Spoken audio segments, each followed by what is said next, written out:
આપતી દવા। તો હું કામે આવ્યું છો એ વતન વતન મેરે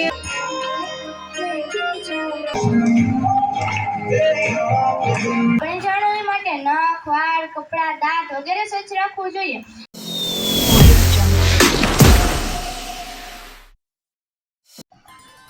ખૂબ જ સુંદર રજૂઆત।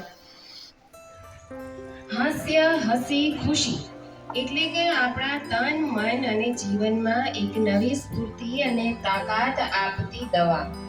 એક હસમુખ વ્યક્તિ પોતાનું જીવન તો સુખમય કરે જ છે, પણ અન્યોને ખુશ કરી દે છે। તો હસાવીને આંખો તાજા કરવા હાસ્ય નાટક લઈને આવી રહ્યા છે ધોરણ 5, 6 અને 7 ના બાળકો। નાટકનું નામ છે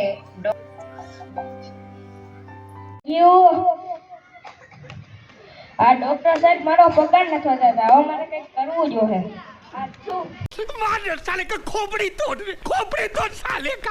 तेरी झलक सरफी श्रीवल्ली, हाँ ये कर लो पहले। तेरी झलक सरफी। आहू है अब बोरिस नहीं झुकेला नहीं सार मुंडा जल्दी गोतो पगार न जो तो વધારી દિયો વધારેલો છે જાવ જલ્દી ગોતો।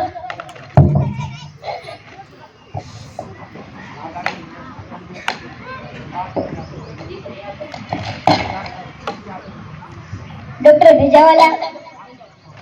हाँ डॉक्टर भेजावाला। डॉक्टर साहब जल्दी आइयो।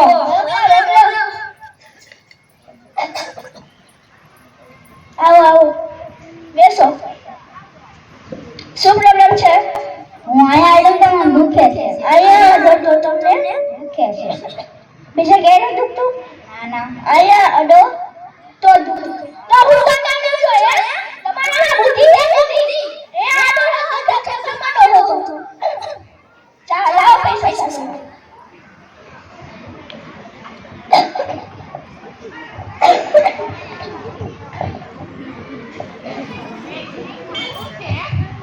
डॉक्टर भेजावाला। हाँ डॉक्टर भेजावाला। डॉक्टर साहब जल्दी आइयो।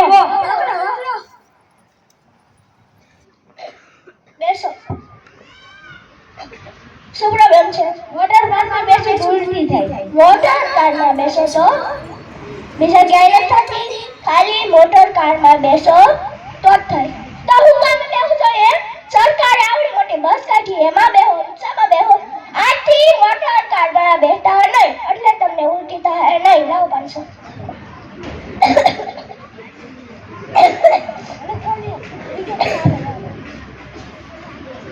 डॉक्टर भेजावाला। हाँ डॉक्टर भेजावाला। डॉक्टर साहब मुर्गो आयो। मुर्गो आयो? हाँ।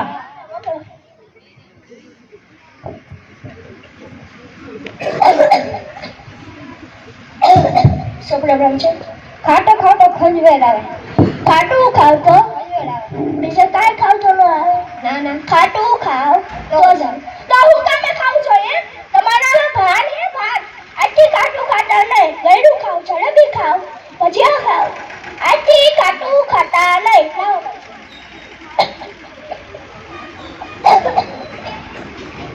ડોક્ટર સાહેબ પગાર તો વધારી દ્યો। હે પગાર?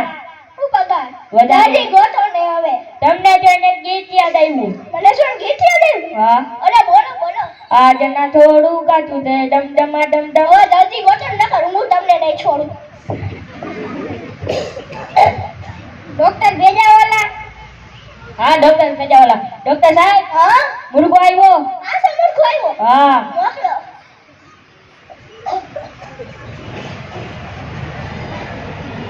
બેસો।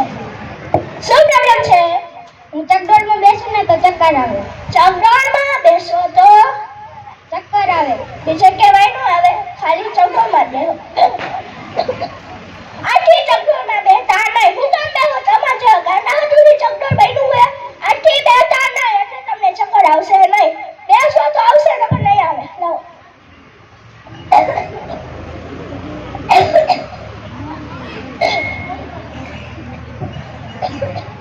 डॉक्टर भेजावाला। हाँ डॉक्टर भेजावाला। डॉक्टर साहब जल्दी आइयो। બેસો. નીંદર પૂરી નથી કરતા? શું પ્રોબ્લેમ છે? વિમાનમાં બેસું તો મને બહુ ડર લાગે. વિમાનમાં બેસો તો ડર લાગે. બીજા સમય નો લાગે? વિમાનમાં બેસો તો જ લાગે. હું કામે રહેવું જોઈએ? તમારામાં બુદ્ધિ હે બુદ્ધિ? તમારે જેવા હતું વિમાન બન્યું હે? આથી બેઠા નહીં એટલે તમને ડર લાગશે નહીં. આથી બેઠા નહીં, સમજાઈ ગયું? હા, લાવો 500.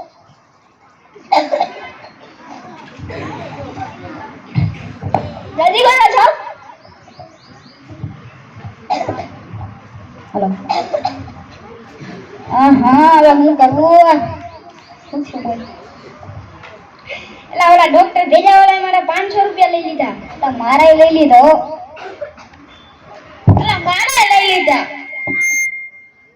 મારાય લઈ લીધા. મારાય લઈ લીધા. તો હવે હું કરું? શું કરી રહ્યા છે છોકરા? ડોક્ટર ભેજાવાળાએ મારા 500 લઈ લીધા. રામ રામ બાપા. તો હું તમને એક આઈડિયા આપું.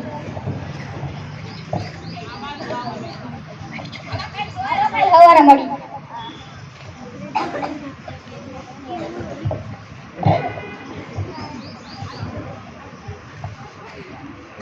જલ્દી કરો જાઓ. બગાડ. જો તો બગાડી દ્યો. હા, જલ્દી કરો ને. ડોક્ટર ભેજાવાલા. હા, ડોક્ટર ભેજાવાલા. ડોક્ટર સાહેબ, હા, એક આઈને 6 દર્દી આવ્યા. છો જલ્દી આવ્યા. હા. મોકલો ઝટ મોકલો.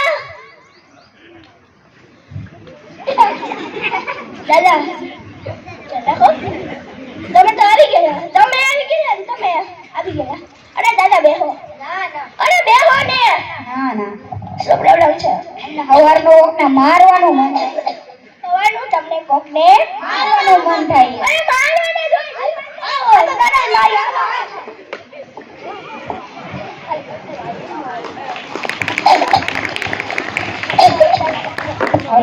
એક પ્રસંગ કહું. કર્મયોગી સરદાર પટેલને એકવાર એક મિત્રે કહ્યું, સરદાર, અંગ્રેજી હકુમત સામે લડવું બહુ કઠિન છે. શું કરવા પોતાના સુખ ચેન ખોઈને જિંદગી હોડમાં મૂકો છો? સરદારે તરત જ જવાબ આપ્યો, ભાઈ, મર્દ માણસો પોતાના દેશ અને જાતિ માટે બલિદાન આપતા અચકાતા નથી. હું દેશ તથા જાતિના ઉદ્ધાર માટે મરી મટીશ. તો આવા હતા આપણા સરદારના વિચારો. તો આવી જ દેશભક્તિ ને વતન પરિસ્થિતિની ભાવના લઈ ધોરણ 5ની બાળાઓ રજૂ કરશે એ વતન વતન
अति सुंदर।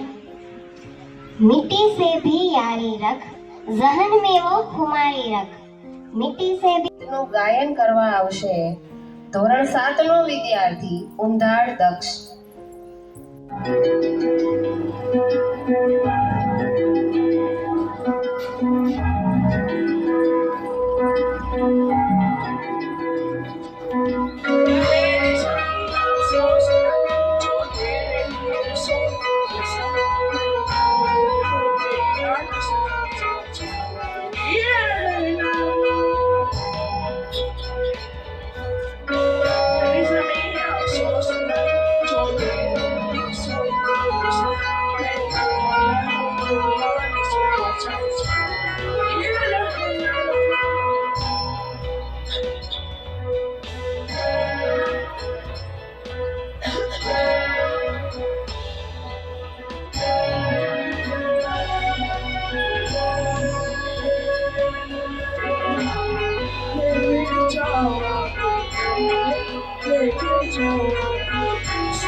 તેમણે આ દેશને બચાવ્યો, સ્વ બલિદાન આપી ભારત માને આઝાદ કરાવી. તો હવે ધોરણ 3 અને 4 ની વિદ્યાર્થીનીઓ દેશ રાજને દિલમાં ભરી રજૂ કરશે ઓ દેશ મેરે ડાન્સ.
આપણા જીવનમાં સ્વચ્છતાના મહત્વને રજૂ કરતી સ્પીચ આપશે ધોરણ 8ની બાળા ગુજરાતી પ્રિયંકા.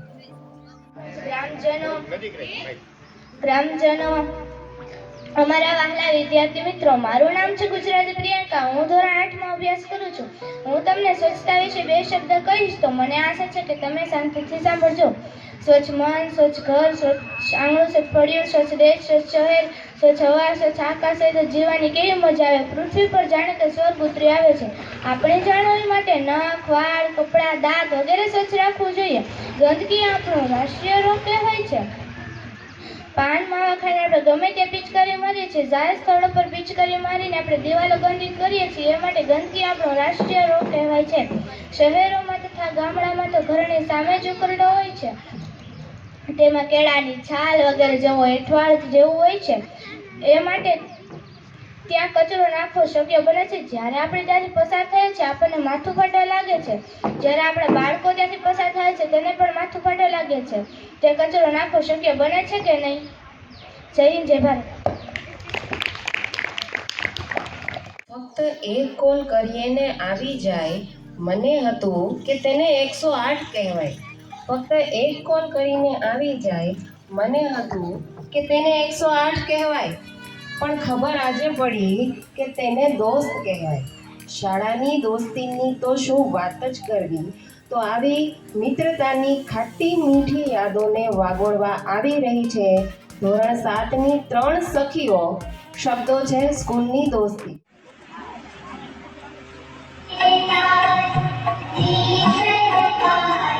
ચાલો આ ધૂન સાંભળીએ ને એટલે નાનપણ યાદ આવે, તેની આપણો ક્લાસરૂમ યાદ આવે. સવારની એ પ્રાર્થનાના શબ્દોમાં કંઈ ખબર નહોતી પડતી, પણ ચાલો એ પ્રાર્થનામાં ઝીણી ઝીણી આંખો ખોલીને શિક્ષકને જોવાની જે મજા હતી એ મજા આજ નથી. યાદ કરો, રિસેસમાં જ્યારે 50 પૈસાની આંબી લઈ અને ચાલુ પીરિયડમાં 4-5 મિત્રો સાથે જો વહેંચીને ખાવાની મજા હતી એ આજે સારામાં સારા રેસ્ટોરન્ટમાં જાઓ અને 500 ને 1000 રૂપિયાના પીઝા ને બર્ગર લેજો, એ સ્વાદને ટેસ્ટ તમને નહીં મળે. પૈસા નહોતા પણ એ મિત્રોની મોજ હતી અને જે એ તાણમાં મજા હતી ને એ આજ પકતામાં નથી. તારી પાસે હું છે ને એની સાથે લેવા દેવાની બસ તું છે ને એટલું મારા માટે કાફી છે. આનું નામ છે દોસ્ત. જ્યાં ગુણોનો પણ સ્વીકાર અને અવગુણોનો પણ ભરપૂર રીતે સ્વીકાર હતો. ભલે સમજણ નહોતી પણ સારી નિખાલસતા હતી. અહીંયામાં હળગતી આગ લઈ અને મોઢામાં એક ખોટી સ્માઇલ લઈ નીકળો અને છતાં પણ સમજી જાય કે દુઃખથી ભરેલો છે મારો મિત્ર. એનું નામ છે દોસ્તી. લાગે તમને અને દર્દ સામેવાળાને થાય, સારું એક સ્માઇલ આપો ને એટલે એનો ઘા રોજમાં આવી જાય. આવી મિત્રતા હોય ને તો સ્વર્ગના દરવાજા પૃથ્વી ઉપર ખુલી જાય. બસ જ્યારે એક સારા માણસને એક સારો મિત્ર મળી જાય. આનું નામ છે દોસ્તી. કહેવાય છે કે જ્યારે ઈશ્વરને હરખના આંસુ આવે છે ને, એ હરખના આંસુના ટીપા જ્યાં પડે છે ત્યાં દીકરી જન્મે છે. દીકરી તો ઈશ્વરનો હરખ છે. દોમ દોમ સાહેબી હોય, મેળી મોલાત હોય, ગાડી બંગલા હોય, પણ દીકરી ન હોય ને તો એ પરિવાર અધૂરો ગણાય. તો બેટી બચાવો વિષય પર સ્પીચ લઈને આવે છે ધોરણ 7ની બાળા મકવાણા તૃપ્તિ. મારું નામ છે મકવાણા તૃપ્તિ. હું ધોરણ 7માં ભણું છું. અહીં પધારેલા સરપંચ, ઉપસરપંચ, વાલીઓ તથા મારા વાલા બાળકો, હું આજે તમને દીકરી બચાવો વિશે કહીશ. મને આશા છે કે તમે ધ્યાનથી સાંભળશો. દીકરી અભિયાન નહીં, વરદાન છે. દીકરી સૃષ્ટિનો આધાર છે. દીકરી આંખનો તારો નથી, દીકરી તુલસીનો ક્યારો છે. દીકરી કુદરતે આપેલી અમૂલ્ય ભેટ છે. સમગ્ર સૃષ્ટિ તેનો આધાર છે. જીવન તેનો અધિકાર છે તો શિક્ષા તેનો હથિયાર છે. આ એ જ ભારત છે જેમાં દીકરી નારી અંબા, જગદંબા, દુર્ગા, શક્તિનો અવતાર કહી તેની પૂજા કરવામાં આવતી હતી. આ એ જ દેશ છે જેમાં સાવિત્રી યમરાજ પાસેથી પોતાના પતિના પ્રાણ પાછા લઈ આવી હતી. આ એ જ દેશ છે જેમાં રાણી લક્ષ્મીબાઈ જેવી વીરાંગનાઓ પોતાના રાજ્યની રક્ષા માટે અંગ્રેજો સામે અંગે ચડી હતી. આ એ જ દેશ છે જેમાં સુનિતા વિલિયમ્સ અને કલ્પના ચાવડા જેવી દીકરી અંતરિક્ષ ઉડાન ભરી ચૂકી હતી. આ એ જ દેશ છે જેમાં શીલા દીક્ષિત, વસુંધરા રાજે, મમતા બેનર્જી, જય લલિતા આનંદી પટેલ જેવા મુખ્યમંત્રી તથા ઇન્દિરા ગાંધી જેવા વડાપ્રધાન તથા પ્રતિભાદેવી પાટીલ જેવા રાષ્ટ્રપતિ બનનાર મહિલાઓ છે. ઈસવીસન 2011ની ભારતની રાષ્ટ્રીય વસ્તી ગણતરી પ્રમાણનો આંકડો જોઈને તો ખ્યાલ આવે છે કે સ્ત્રીઓની સંખ્યા કેવી છે, સ્ત્રીઓની સ્થિતિ કેવી છે. આ આંકડો બતાવે છે કે નારી વગરની આવતીકાલ કેવી ભયાનક હશે. ભારતના હરિયાણા રાજ્યમાં દર 1000 પુરુષે સ્ત્રીઓનું પ્રમાણ 879 છે, જ્યારે કેન્દ્ર શાસિત પ્રદેશો જેમ કે દીવ, દમણ જ્યાં આ પ્રમાણ 618 છે, જે ખૂબ ચિંતાજનક છે. ગુજરાતમાં આ પ્રમાણ 919 છે, જે અન્ય રાજ્ય કરતાં થોડું સારું છે. સૌથી વધુ જાતિ પ્રમાણ 1084 છે, જે કેરળમાં છે. ઈસવીસન 2011ની વસ્તી ગણતરી પ્રમાણે સમગ્ર ભારત દેશનું જાતિ પ્રમાણ 943 હતું. 2001ની વસ્તી ગણતરી પ્રમાણે સમગ્ર ભારત દેશનું જાતિ પ્રમાણ 933 હતું. આમ સ્ત્રીઓનું નીચું પ્રમાણ જોતા આપણા વડાપ્રધાન શ્રી નરેન્દ્રભાઈ મોદી દીકરીઓને બચાવવા માટે તથા દીકરીઓને શિક્ષિત તથા શારીરિક રીતે સ્વતંત્ર બનવા માટે દર વર્ષે 14મી જાન્યુઆરીના દિવસે બેટી કી લોહરી નામનો કાર્યક્રમ ઉજવે છે. જય હિન્દ, જય ભારત. ખૂબ જ